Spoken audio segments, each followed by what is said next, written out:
Well, you could see there that those are two very well respected and well known farming families here in Northern Ireland, and they're talking about the high input costs that are going into farms. Emily McGowan very much saying they are concentrating on their own retail and their own wholesaling and staying away from supermarket prices, and that's because on a world stage there is a pressure on farmers. The US Department of Agriculture just publishing its projected figures for this year, and they're not making good reading.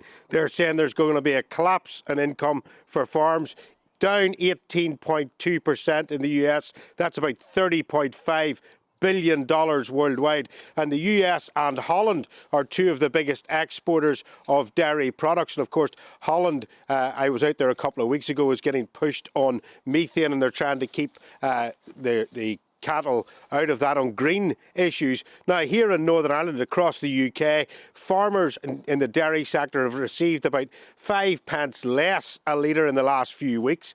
That will continue. If it does, farmers will stop producing their winter feed of silage and haylage, which will then cause a shortage in dairy by next year. And don't forget, most of our food has dairy produce in it, and it will force prices at the checkout back up. So really, the government needs to look at its food security. It needs to help farmers. It needs to put something in place that can very much control these costs, and supermarkets need to pay what they should be to the farm gate.